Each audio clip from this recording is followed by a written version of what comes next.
Hello everyone. Glad you could join us for another show. It has nothing to do with age. And I'm very pleased to introduce our young friend. But before I do that, just want to point out to you and to alert you to the fact that my second book, Beau's Warriors, is going to be released August 27th, a little over a month.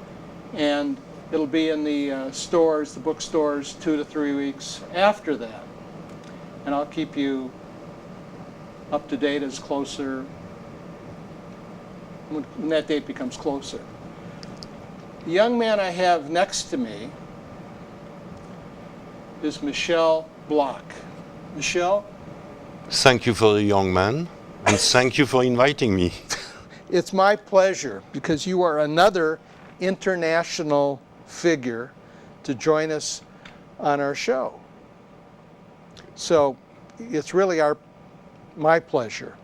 I start the show with a quote, and I know you'll recognize the name. Here is the quote, and I'd like to see if this quote applies to you. Has it applied to you in your life? And if it does, that would be great. If it doesn't, that's okay too. The quote is, "It is well for the heart to be naive, and the mind not to be." I can repeat that again. It is well for the heart to be naive, and the mind not to be. This is by Anatole France. A great man. I think I read a couple books from him. Well, yes, I think the heart should be naive, because you should always be open to what your heart dictates you. Even so, if your mind takes over, it tells you it's the wrong things to do, you still let your heart talk. That's why sometimes some of us gets married a few times. Okay, so sometimes you don't listen to your mind. You don't put the mind first. You cannot put always your mind first. Can't always. No. As a human being. I think the heart is the first. Okay. And so aside from marriages, how else has that applied to you? Well, it applied to me maybe the fact that I live in America instead of being in France. Okay, so let's go back. So you have an accent, and that's a French. And I have a very good saying about that. People always tell me, "Why are you not in that beautiful country of France?" And I say, "Well, I just don't have an accent there." You don't. Okay. That would be a good reason. But I fell in love with this country in 1972. Well, we're going to go back to France for a little bit. Yeah. Okay. All right, so you were born in France. What part of France? I am born in what you call Alsace, which is right at the border with Germany. Okay. You can compare that with San Diego and Tijuana. Okay. And I live my first 30 years. First? 30. 30. My first 30. 30. Excuse my accent. No Still problem. there. Huh? And but in between, I spent 5 years in Germany as well. Okay, so all right, so you're born in France, Mm-hmm. and you went to school in France. Went to school in France and went to school in Germany. Okay, let's start with in France. So how many years of schooling did you have in France? That's a very indiscreet question. How many years? Not so many. Not so many. Not so many. A few. A few. I graduate from high school. That's it. Okay. What can you tell us and our audience about the French schooling? Back then when you were in school?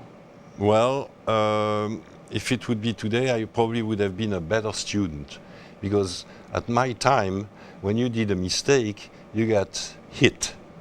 You had to put your fingers like that, and with a little piece of wood, they would slap on your finger. Was this a parochial school? Huh? A parochial school? Or no, it was a regular school. Regular public school? Regular school. If you don't listen, bang. So Did you get hit? Oh, many times. One time I had my ears. The only time, and then what was awful, you couldn't even go to your parents and complain because your parents would then also give you a slap on your butt, you know. And one time my mother finally intervened because my ear was practically, the teacher dragged me by my ear the entire classroom, and my ear was kind of disconnected. Disconnected? Yeah. Do you remember what you did? Not much. It didn't take much. If the teacher was in a bad day, you know, that was the way at that time, you know. But you don't remember the incident? No, that's... There were a few incidents, maybe? Oh, every day there was something happening. Every you day know. there was Just the fact that you wouldn't listen to, they would say, Bloch, what did I just say? You know. That's the way it was in 1950, 55, 56, 57. Okay. Yeah. Was there anything about school in France that you liked? Yes. I think if I compare to United States, okay? Okay. I think the place who is put to foreign language. I have two kids in America. It was very difficult to have them learning French at school because there is not adequate program in high school, but even in high school it was very deficient because I used to talk to a teacher who couldn't have a conversation with me, and that was a teacher. And you know, and right now I have a creperie, you know, inside UC Davis. Okay. And I'm surprised that most of the first year students start a language, but a beginning language. Where in France you start your first language when you're 11 years old, which is I think 6th grade. You start your first, I started English. At 11 years old? Yeah, 11 years old, that's your first language. Okay. And then when you are 14, you start a second language. Which was what for you? German. German was second. Which makes that, I give you an example, a good friend of mine who was a great student who took Latin, when he passed, finished school, high school, he had to translate Jean-Paul Sartre, you know Jean-Paul Sartre, yeah. The philosopher, in Latin. In Latin? Yeah. So that's, you know, requires already a certain level of knowledge and proficiency in the language. Yes. You know, okay. which you don't have here. Okay, so all right, so you start with French, then English, Yes. and then German. Yeah. Yeah. So at this point, how many languages are you proficient in? Three. Three. Okay. Yeah. Okay. So, all right. What was it like for a young boy growing up in France during that elementary school years? What was that like? Well, it was, how would I say, first it was very rural. I am born in a very rural place. Okay. I remember, for instance, when the rich farmer got the first tractor, you know, in our town. Gasoline. Because everybody had horses. So you grew up with horses then? I grew up with horses, big horses. Okay. You know, these big horses, and I remember listening. We had cobblestone, and you could listen to them. The garbage was taken away by horses. You know, there was 2 horses and a carriage, and they would put the garbage into it. What else? Some my surprised people. Yeah, well, that's pretty surprising, would you say? Everything was horse-drawn. Everything was horse-drawn. Then, so you could let kids and dogs run free on the street. There was not many cars. Okay. Only the rich people had many cars, so that maybe 5 cars in the town. So how big was the town population? 6,000 people. 6,000. Okay. The name was Erstein. You got to spell that. Erstein. Means first stone in translation. First stone. It was a town who was existing since the 12th century. Wow. Yeah. Wow. How did your parents get to this town? This. I am from Jewish ancestry, Okay. and at one point when Alsace was under German Rule. there was an emperor in the 18th century. There was an emperor, the Kaiser, who was very friendly towards Jewish people. So you had, all the Jewish people were wandering from Poland, from there. Actually, first they came to this area of Alsace. Now I'm going to deviate a little bit. That's okay. In Alsace, we have a dialect. Okay, I speak a dialect too, which has a lot of German inside, but a German will not understand really good. So one day I was living in the East Coast. I go in Pennsylvania, in a town called Strasbourg, which is, so with my dad we went to look at the town called Strasbourg. And we go in an Amish store because it's good food and good product. And my dad comes to me and say, "These people speak Alsatian." So I went, and sure enough, we understood what they were saying. And we interject in their conversation. And that's where I found out that before the last stay of the Amish in Europe was in Alsace. No kidding. So I had the luck last year to go in Israel. I found some people speaking Yiddish, and I can speak Yiddish just because I speak Alsatian. Ah. Okay. So I can speak Alsatian, and I can speak Yiddish, and I can speak Hamish. You count that as one? Yeah. Okay. Okay. So the question was, how did your parents get to this particular location? My family was since a couple centuries in this area. Yeah. Okay, it goes back. Goes back very, very. Probably my great-grandfather started with a carriage going from village to village selling pots and pans. Okay. My grandpa then had a hardware store, and my dad and my uncle took over the hardware store, make it a little bit bigger and better, and that's what happened. But I like to still point out that most of that family died in concentration camps. Sorry to Yeah. hear that. Yeah, To hear that. yeah. I was able to find out and all their names and all their dates and convoy and so. But during the war, my dad moved to the free zone of France, and that's where he met my mother. My mother comes from southwestern France. Oh, okay. It's Okay. called Dordogne. Beautiful area. Okay. Yeah. And then they came back after the war, and then there was people living in their house. They had to go. Then some neighbor would say, "Oh, your bedroom set it's at this people, and your dining room is at that people," and they got very much everything back. So you're very knowledgeable about the war and what's happened related to the Second World War. Absolutely. Yeah. Absolutely. Yeah. And tragedy in your family. My grandmother took me. She shouldn't have done it because I was slightly traumatized. One of her brothers had died in a specific camp close by.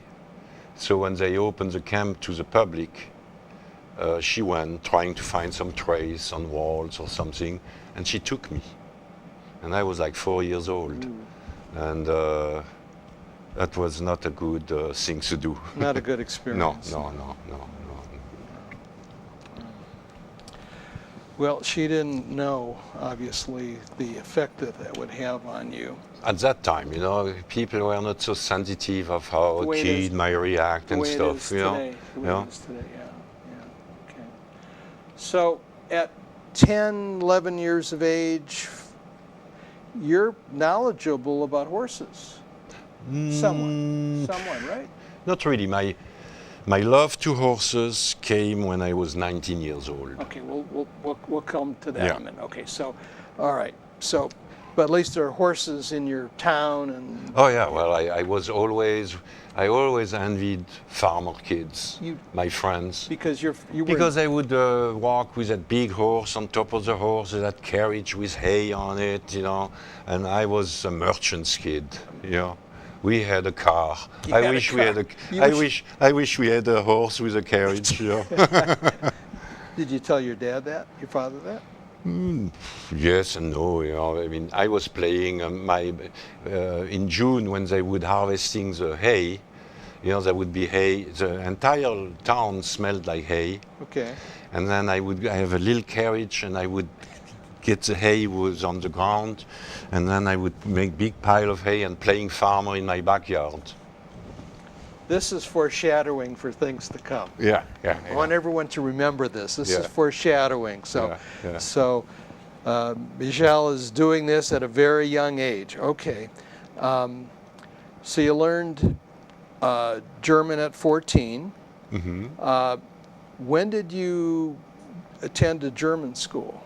Well, Was this before the no, love no. of horses, or? Yeah, before. Okay.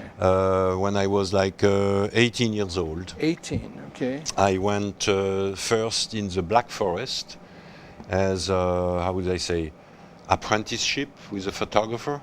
Okay.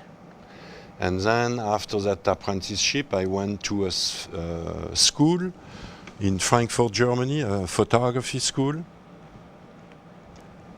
And I did 2 years. And that's where I started a career as a photographer. So that's your profession, That's my profession. photographer. Photographer. And you learn that in Specialized in watches, which is very delicate to take pictures of watches, and chinaware, silverware. That was my specialty. Okay. Why or how did that come about? Specializing in watches and chinaware and silverware. Because I got my first big orders was this customer who wanted to have a collection of chinaware, you know, and you had to learn and we had taking lessons how to take photography. I did other stuff. I did also some fashion photography, and I did catalogs for toy store, stuff like that. Okay. Yeah. Okay. All right. So here you are learning photography. You're 18, and then you said a few minutes ago your love for horses started at age 19. Mm-hmm. This means you're in Germany now, then, right? No, that's actually in France. But you know, we are so close. You know, I mean, Back and I can be in forth. Germany in the morning and back in France in the afternoon. Okay. One time, my uncle said, "Well, let me tell you, there was something before. I was in the French Riviera with a bunch of friends in vacation, and one of the friends said, 'Hey, let's go ride a horse.' Oh, I said, that's a great idea. Have you ridden up to this point? No, Oh, you just I say, oh, okay, let's go ride. you play farmer, but you haven't ridden a horse. No, not really. Okay. So let's go ride a horse. So I thought, oh, that might be fun. So we went to one of these places where they rent horses, you know, and we were three. Well, the two were with me knew how to ride, and they went right away on canter. And here that horse follows, and I was scared to death. Well, I went off the horse and I walked back to the stable, swearing I will never ride a horse. at 19. At 18, yeah, 19. 18, 19, yeah, same period approximately. Then later on, one day my uncle called. What kind of horse was it? Do you remember? You know this horse you rent in could be anything. rental It was a horse. nice horse. He just follows the others. If they canter, they canters. If they walk, And they did walk. your friends know that you didn't ride? I probably didn't tell them that. You know. probably didn't You know, tell probably them. didn't tell them. Okay. Oh yeah, I know Yeah, how I to can do ride. this. Yeah, I can do that, this. yeah. Okay. And then my uncle calls me one day and say, "Hey, I have that friend of mine." The same uncle? You've talked about the same uncle? Or is this? Yeah, must be same uncle. Okay.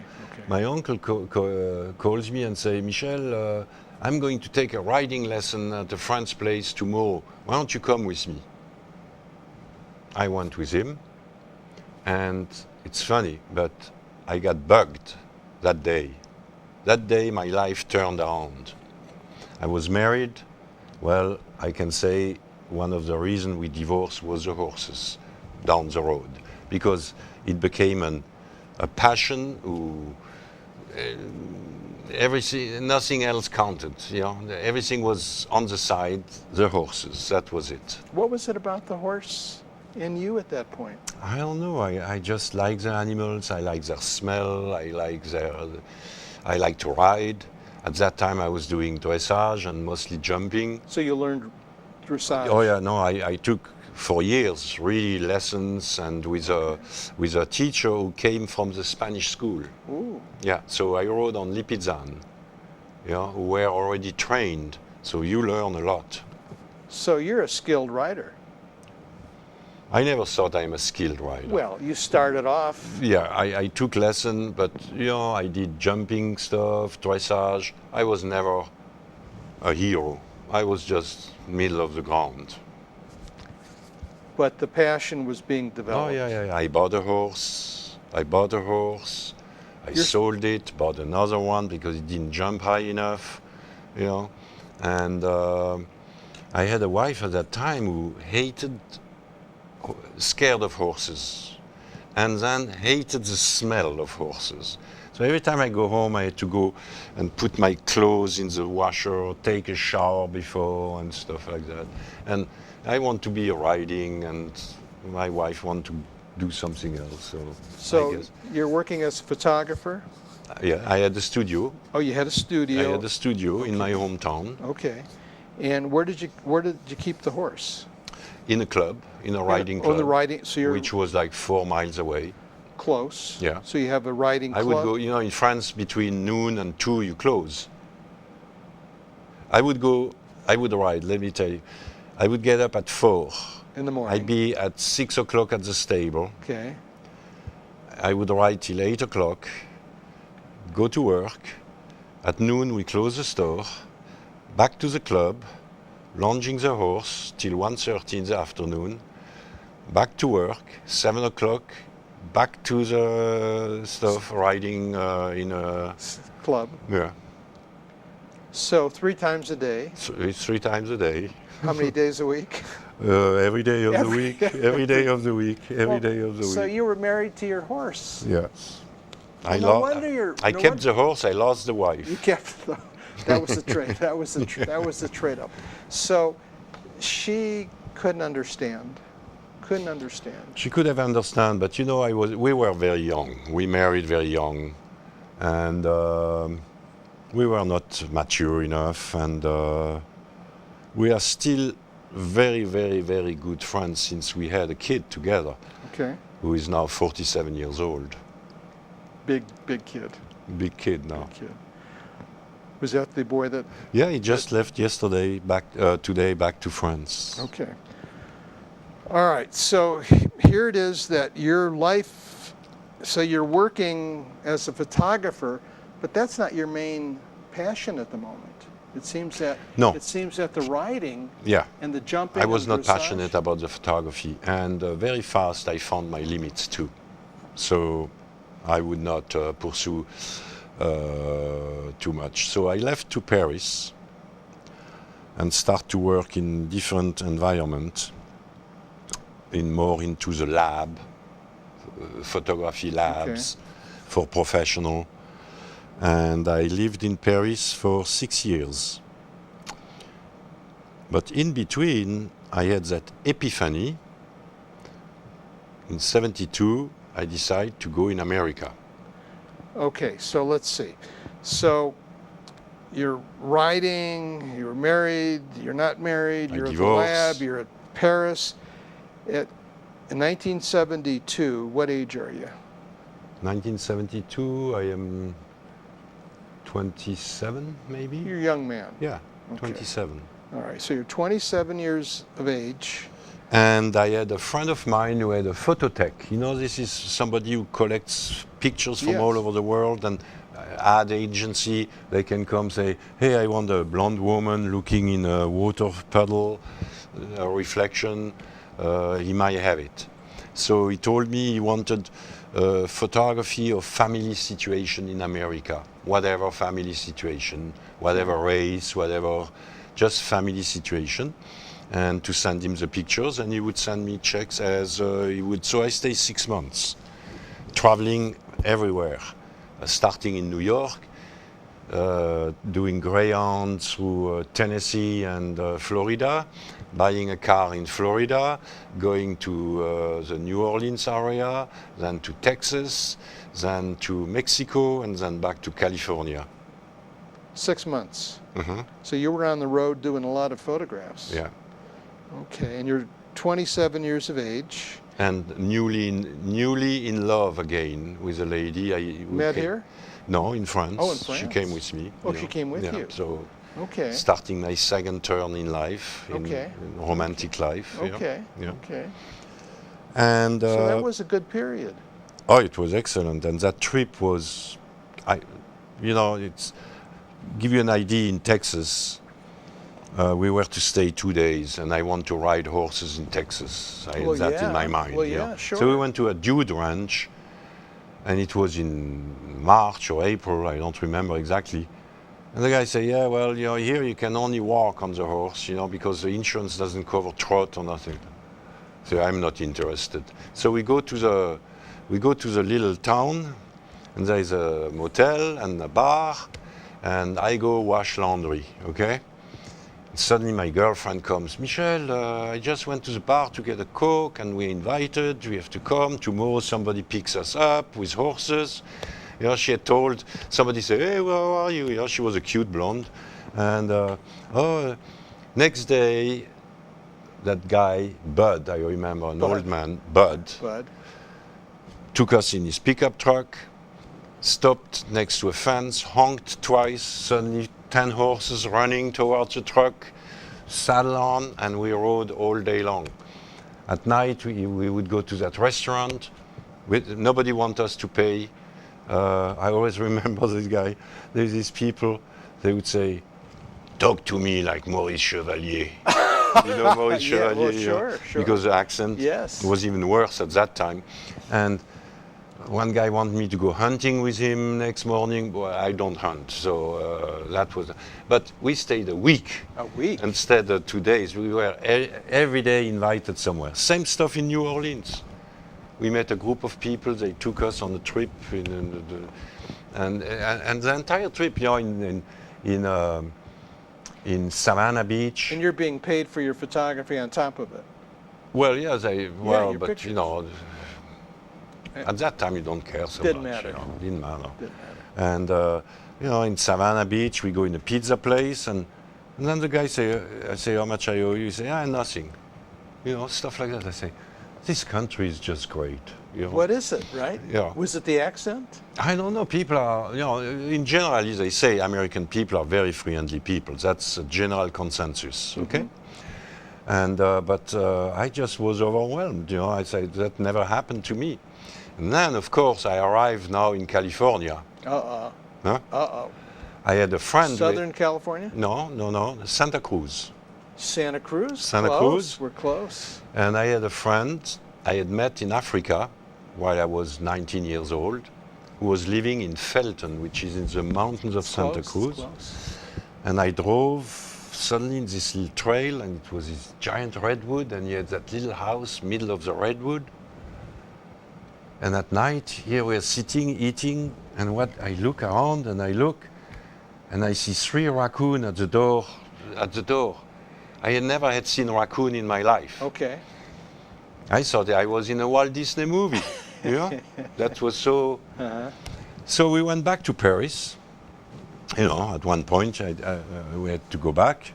Went back to Paris, and from there on, I always thought, I want to live in America. You're coming back. I want to live in America. That trip.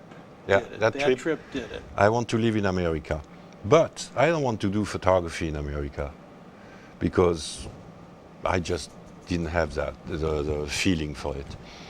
And I like to cook. I was not a chef at that time, and I like to cook. And I say, what could I do here? Crepes. crepes. Crepes, Of course, because I of didn't see course. any crepes. Of The course, creperie, I said, of oh, they will course. like that. Of course. So my point was, I'm going to go in America, do crepes. And I did. All right. Well, we'll certainly get to that. So up to this particular point, you're going through a crisis because you're realizing photography is not for you, and you want to come to America. Yeah. So there's big changes in your life that are about to take place. Yes, but I was at an age where changes are welcome. So it was not a crisis at all. No crisis at No all. crisis at all. So you were happy to leave France? Yeah. I never feel like, the world is just one country now. If you look at it, I can jump in an airplane and 11 hours later be in France. Do you have any siblings? I have a sister, You have a sister. Mhm. Younger, older? younger, Younger 9 years sister. younger, yeah, Okay. yeah, Okay. who lives in Nîmes. I had a son, a young son, who was 5 years old, and I decided to come in America, just Okay. simple like that. And that young lady who came with me the first trip, I said to her, look, I'm going to America, do you want to come with me? And she said no. Well, Okay. I went alone. I okay. went alone. Okay. So, were you thinking of becoming a citizen at this particular point, or do you remember your thoughts about coming to America? Yeah, well, maybe that's something I shouldn't talk too much about it. Okay. Okay. No, I came legally in this country. Yeah. Okay, I came legally in this country, and I pretty soon, because I am somebody who have difficulty to live alone. So pretty soon I married a lady which I was married for 12 years with, Okay. and had 2 kids. Okay. And So when you came to America, where did you wind up, or where did you start? Where did you move to? my plan was to be in Santa Cruz. Near your buddy in Felton. Yeah. That was going to be okay. But he had already moved from Santa Cruz. So, but still, my idea was Santa Cruz. That's what you were I thinking. picture me on the beach. That's the 70s, on Great the time. beach. Great. UC Santa Cruz. Yeah, Great time. Great Santa time. Cruz was a great city. Yes. And but it didn't happen. It didn't happen for different reasons. And you have to realize I was not rich at all. Okay, I came. I had $2,000 on me, and 2 crepe stoves I had brought with me. Okay, I didn't know the health regulation. In France, at that time you could put yourself on a street corner on a table and start to make crepe. Nobody says nothing. Well, here you have to have hot and cold running You couldn't water. do that in It has Santa. to You be couldn't do that in enclosed, Santa so Cruz. I learned my lesson, but everything went pretty smooth. So where did you move to? Well, so one day I was staying at friends in Pleasant Hill.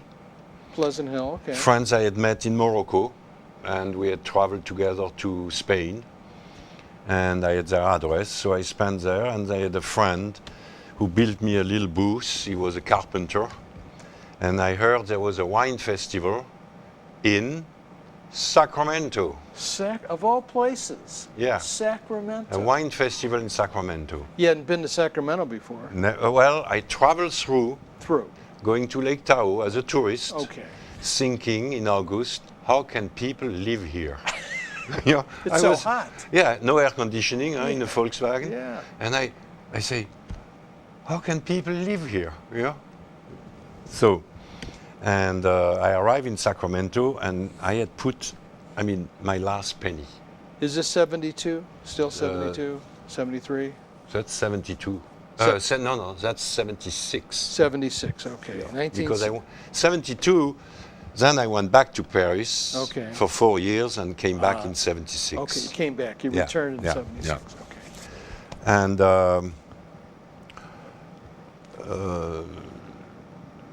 I arrived here. It was September, beginning of September. I had put I have practically no more gas, but I thought, I have everything ready. I will make some money. And it pours down. It rains like crazy. In September? Yeah. Unusual. Unusual. Really a big pour. Here I am. How are you going to make crepes? How am I going to make crepes? Well, next day, it lit up, and I met people, and I stay with these people, and I stayed in Sacramento because I ran out of gas. Because you ran. I ran out of gas. And you've been making crepes ever since. Yeah. So it started in 1976. It's 1976, yes. Okay, all right. So let's jump ahead till now, and then we're going to go back. So you are at UC Davis Yeah. in Sacramento area. Right now? Davis. You're at Davis, right? Yeah.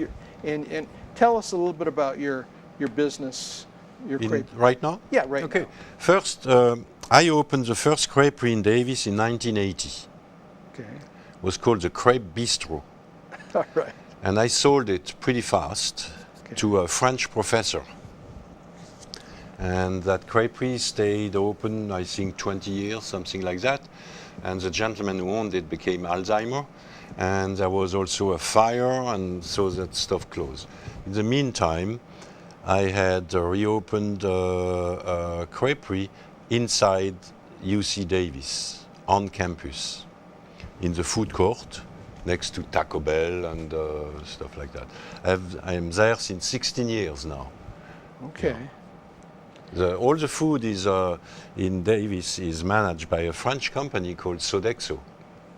So are you part of this company, or? I am a sublessee, sublessor or whatever. Yeah. Okay. You're leasing space From them, yeah. to operate there. Yeah. Okay. To operate my crepe. You've been doing that since 16 years 16 years. there, yeah. Okay, so that But we have been present in Davis since 1980. that's a long time. I'm an old man. Well, I don't know. I if only you're, look young. I don't know if you're an old man, but you've been there since 1980 and the last 16 years. Yeah. So tell us a little bit about the business. Oh. What time do you start, and what do you serve? Okay, well, right now we open during, of course, number one, let me tell you, because my passion of horses. We're going to get to that. Yes. I need a lot of time to train them, especially doing endurance. So in a campus, it's wonderful because number one, you have your weekends. We are open from 8:30 in the morning till 4 o'clock in the afternoon, Monday through Friday. Perfect. That's it. And Christmas vacation, I have like a month off. Easter vacation, I have 2 weeks off. Summer, we are open from 11 till 2, 3 hours a day, and we are closed Fridays. So that gives me plenty of time for other things. And what do you serve at your? Oh, we have a list. We have like, as a fact, I don't know if, but I have a website. It'll be on. The website. To go to the website. You go to that website. There is even a recipe how to make your own crepes. Okay. Perfect. And you have a menu. We have like 30, 40 crepes in our menu. Yeah. We have ratatouille. Everybody knows now since the movie. We have fresh strawberry with Nutella and whipped cream. And the reason I like it, it's especially for somebody like me, reaching a certain age, you know, I am just at the source of youth. You know, all my customers are young people, enthusiastic, Perfect. hungry, Perfect. and from all nationality. In one day, I will speak German, French, English. If I could speak Chinese, I would speak a lot of Chinese. And I even had, last year I went to China because one of the students, the parents were interested to open, to replicate my product in China. So I went and spent 2 weeks to do a market study for them. Yeah. Okay. So it has been a great venture for me, that university. UC Davis is a wonderful place. Yeah. Okay. So if somebody wanted to take advantage of your crepes, they would come to UC Davis. Do you have other stores? Well, there is a creperie called Daniel's, which is on Fair Oaks and Watt, which I opened in 1979. And it's still open. I sold it a long time ago. But the people were intelligent. They didn't change things around. They kept the concept pretty tight. Well, today it's still one of the very, very successful restaurants in Sacramento. Okay. And that's Daniel's, and they have a great brunch. And they do salad, they do, of course, wine, and so my signature onion soup. Signature onion soup? Yes. French onion soup? Yes. And that's pretty much it when it comes to... So this boy that was getting his ear pulled and hand slapped never dreamed that he'd be in America or Sacramento. Yes, but it's funny you bring that up, because there is a reflection I do to me all the time. If when I was 20, they would have said, oh, when you be 60 plus, you'll be living in California. Oh, wow. You will have a little ranch. Oh, wow. You will have a lady who loves you and you love her. Oh, wow. You will have 5 horses. Wow. And a great little business, a little creperie. I would say I take it. You'll take it. Yeah. You'll take it. Yeah, so I feel good. Okay. So, all right. So let's go back then. So this is your business, 1980. So when did you discover, or actually rediscover, the horses? You're in here. Here? Yeah, that would be somewhere between 1976 and 80 something. Yeah. 2 things. In 1977, I have 2 lady friends. Okay. One was a producer at Channel 3. That's how I met them. Okay. And they had 2 horses at the Gibson Ranch. Gibson, that's in Sacramento. Yeah. 2 horses. So they say, oh, Michel, if you want to ride, go, you can ride them. And that's close. Yeah. To where I was living in Sacramento at that time. Very close. And I suddenly, boom, back again, every night. Gibson Ranch. Then you didn't have the 12 to 2 off, though. You didn't have 12. I had a creperie then, a really full-fledged restaurant, the one Daniel's, you know. You had Daniel's. So I had, close at 9 o'clock at night, and on Saturday and Sunday. But I was neglecting my business to the profit of the whole. I found time. Yeah, I found time. And then I start to do this little jumping stuff you have on weekend. Gibson Ranch? Yeah, Gibson Ranch, jumping, and always my stuff was arena. Unfortunately, I divorced again, and I had a friend, a lady friend, who say, "Look, I will come to make you feel better, but promise me you take me on a ride in the gold country." Okay? What can I do that? Did you know about gold country at this point? Yeah, I knew that it was, I thought the gold country, I thought it was called gold country because it's so yellow. Oh, because it's so yellow. Yeah, I didn't know because it was the gold discovery at that time. So I said, did you know about Tevis at this point? No, not. I didn't know about endurance. That's where I come to that. Okay. So what do I do? The lady's coming, she wants to ride. I didn't have any horse. Middle of a divorce. I see a American Endurance Ride Conference in Auburn. How did you find that? In the phone book. What are you doing in the phone book? I look in the phone book under a horse or stuff. Yeah, I don't know. That's A. Yeah, but I came to that. I don't know. I came American Endurance Ride Conference. I call, and I left a message, and then you know Larry Sudgian? He was a big man. He was a manager of the Tevis. Okay, for many years. Okay. Called me almost 10 minutes later. Say, Michel, I'm sorry, I have no clue, but there is one person who there is something to be done, and his name is Potato Richardson. You're kidding. Yeah. And what year is this? Roughly 91. Oh, 91. 91. Okay, so we're up because to I did my first Tevis in 92. Okay, so 1991 you got referred to Potato. Yeah. So I call, And then I hear, "Hey, come on over, dude, Froggy, Froggy. Froggy," calls me Froggy. "We have some roast beef here," which means English people. That's how he calls the English people. And he had like, it was like 2 weeks before the Tevis. He had French people, English people. So he had a French connection before you? Oh yeah, he was very connected in France. Okay. Very connected in France. Okay. He's known all over France. Okay. And that's where I found out about endurance. And then they did that ride going to his ranch to Auburn. And he said, "Come on over with us." And I got bitten by the bug there. That was it. That was it. Then I was living in Sacramento. I say, I have to live here. This is a place I want to live. This is, when It's so hot.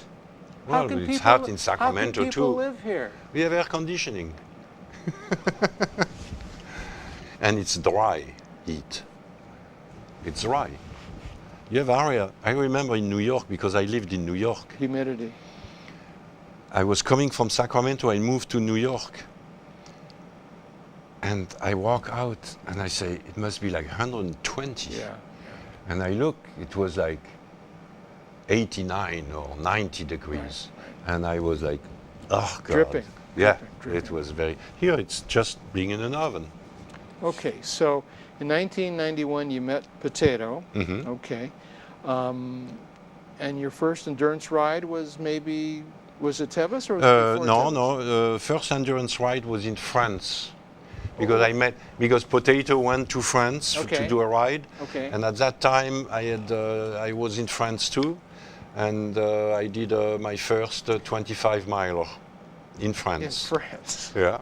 And I finished top 5. All right. Yeah. All right. And then after that I did the Gold Country.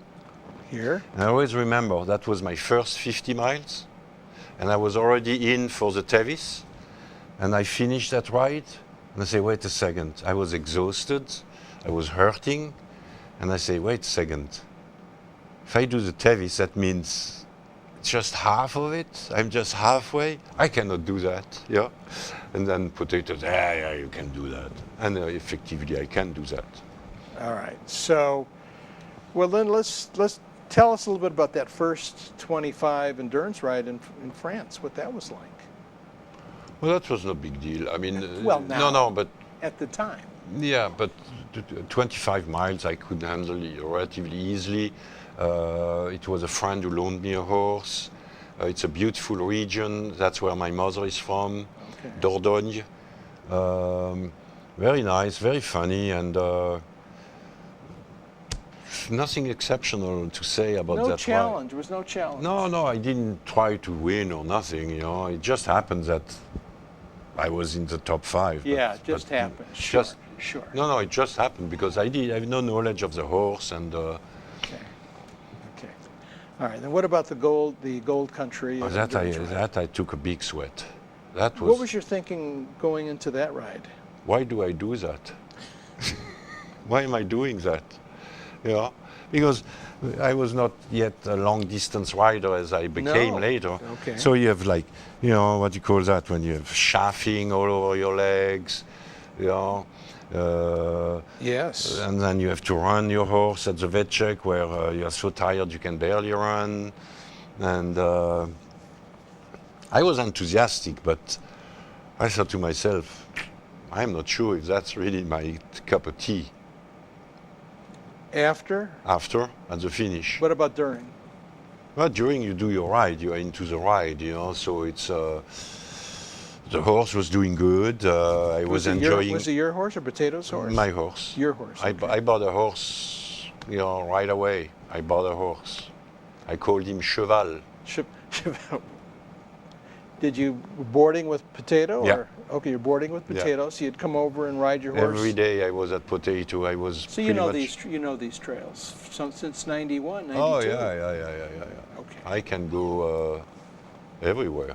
Okay. From Sacramento to Lake Tahoe at least. Yeah, okay. Mm-hmm. So 1991 you did your riding. So was then Potato influential in you entering Tevis? Oh, absolutely. Was his Potato is a controversial person, but I consider him my guru when it comes to endurance riding. He knows. Yeah, He knows. he knows. He knows how to treat his horses, and he gives you the stamina too. Yeah. So it was his idea to do Tevis. I did the Tevis following him, and You it was followed not him. ezy. It was not easy. It was not easy. I was screaming and yelling, saying, "I do that for fun," you know. He doesn't. Well, he was going, you know, but He goes. Yeah. He goes. But okay. he gave me the, you know, you have to realize he modeled there is a it. certain He modeled speed it. you want to reach if Oh, you yeah. want to finish in Yeah. a decent time. So, He was your model. yeah, yeah. Okay. And So, we still ride together. okay. So you learned a lot Yeah. that first. Oh, you learn. first Tevis. I feel like all these years doing these jumpings, I learned nothing. It's really, I learned nothing about really the horse. No, but you learned how to ride a horse. Yeah, I mean, yeah. How to sit a horse. Yeah, but learning your horse, the horse, his heart rate, how he should feel. When you do jumping, you go to a jumping, your turn comes, you ride 2 minutes, and it's done for the day. Here you spend 14 hours on your horse. There is really communication happening with him. Yeah, That's a fast Tevis. 14 hours. yeah, pretty fast. Yeah. Okay. So your first Tevis was 1992. Yeah, Okay. And how many Tevises have you 5. done? 5. Yeah. Okay. Okay. And your favorite, is there a favorite Tevis experience? When I finished second. When you finished second. Yeah. Okay, what year was that? I don't remember. I think 96. I'm not sure. No, 2006. 2006. Yeah, 2006. Okay, well tell us a little bit about the 2006 ride. What you remember Well, about I had that horse. I paid $1,000 for. How much? $1,000. Yeah, that's a good deal. Well, yeah. I had a horse who died on me, you know, colics. No horse. I looked where you never should look for a horse. It's in the Sacramento Bee, in the ads, and there was Arabian, $1,000. I called. I went to look. I liked him. Took him. He was 13 already. Had done nothing. And That can be an advantage. yeah. And I did little rides, and then I do my first 50, finish third. You know, suddenly third. Okay, so we go into the Tevis, and I always remember, I did a big part with Potato, and Potato got pulled at Forest Hill. And he said, "Michel, you're in second position to leave." I said, "What? Second position? I cannot believe." You know? So I arrived in Francisco, and there was a lady called Heather Reynolds, who is really a champion. She's a good rider. Oh, she's now in the team. She's going to the world. She's a professional, let's put it that way. She was there, and I said to her, I say, "Look, I never dreamed to be second. It's good enough for me. You can be first, I be second. Let's just have a good time finishing that ride." And we did. We didn't have to fight each other and... What a gentleman. No, it's not that. It's just like, second, my God, never believed. You know? I thought I finished, you know. Then I became competitive. Then, After that? After that. Okay, After so, that, up yeah. to this point, you're telling me you're not competitive. Hmm? Up to this point, you're telling me you're not a competitive endurance. No, I just ride on a certain. I was riding on a certain tempo, which was given to me a little bit by Potato. Okay. And well, I guess it's a good tempo. Hmm? Oh yeah. Yeah. Yeah. So yeah, but I was not thinking, oh, I'm going to finish second, or just finish. Just a pleasure.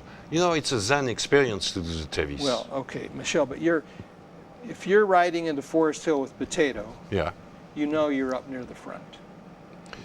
Yes, but know I was. that. Yeah, I knew that I was like 7, 8, or 9, or 10, or 11, or 12. So, yeah, Okay. I knew that. You yeah, knew that. Yeah, you know. yeah. Okay. But not second. You didn't think you were second? Mm-mm. Okay, so Potato got pulled? Because also lots of people got pulled at yeah, the check. yeah, okay. Anything else about that Zen experience? Well, look, I won't tell you. When you arrive and the night settles in, and your horse gets his second wind, the weather gets a little bit cooler, and now you are on the California loop, and here you see that first everything starts to turn blue. It's a full moon, and you see that river. It looks like flowing silver. You just me, I'm pretty much, how would I say, a non-believer, but you start to say, there is maybe a God, because it's so nice, it's so incredible, To the point where, when you finish the ride, you're a little bit sad. You arrive, you feel like it should continue. That's... So you didn't want it to end? You didn't want that ride to end? Ultimately, no, you don't. Of course, you are happy when it's finished, but there is a void. Suddenly, you were outside, nobody with around you. You're and now you go in that stadium with the lights and people and horses and noise and so. You say, oh, it was great there. So you and Heather? Yeah. Yeah, that's good. We came very close to each other. Okay, that's good. Okay. And I want to, everybody thought that, like you just said, oh, Michel is such a gentleman, he let the lady go first. No, that was planned. I offered her that 20 miles before, and we just went through that, Okay. Yeah. Well, you're to your word. Yeah. Your word is good. Yeah. Okay.